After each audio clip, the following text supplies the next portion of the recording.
Super. Super. Super.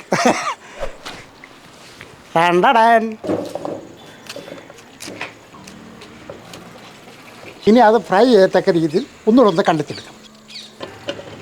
ഇത് നന്നായിട്ടൊന്ന് കഴുകിക്കൊണ്ട് വരട്ടെ. കുറച്ച് വെള്ളം നമുക്ക് അടുപ്പത്തോട്ട് വെക്കാം, തിളയ്ക്കണം.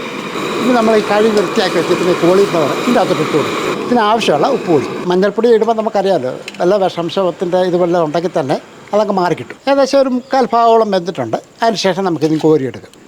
ഇനി നമുക്കിതിനാവശ്യമുള്ള ഗ്രേവിയൊക്കെ ഒന്ന് റെഡിയാക്കാം. ഒരു 1.5 ടേബിൾ സ്പൂൺ കാശ്മീരി മുളക് പൊടി എടുത്തു.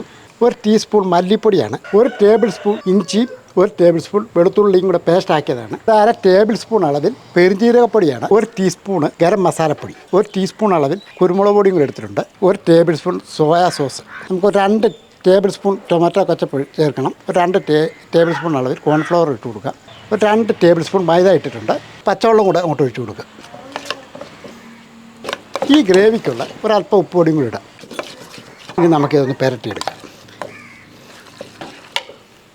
ഇതിപ്പോൾ അതേ നല്ലപോലെ ഒന്ന് മിക്സ് ചെയ്തിട്ടുണ്ട്. ഒരു 20 മിനിറ്റ് കഴിഞ്ഞ ശേഷം എടുക്കാം. അടുപ്പ് കത്തിച്ച ശേഷം ഞാൻ ഒരു കടായി അങ്ങോട്ട് വെക്കുകയാണ്. നമുക്ക് കുറച്ച് വെളിച്ചെണ്ണ ഒഴിച്ചു കൊടുക്കാം. ഇങ്ങനെ അങ്ങോട്ട് പറക്കിയിടാം. ഇങ്ങനെ ചെറുതായിട്ടൊന്ന് ഇളക്കി കൊടുത്ത് ഫ്രൈ ചെയ്തെടുക്കണം. ഏകദേശം നല്ലപോലെ ഒന്ന് ഫ്രൈ ആയിട്ടുണ്ട്. ഇനി അത് കോരിയെടുക്കും.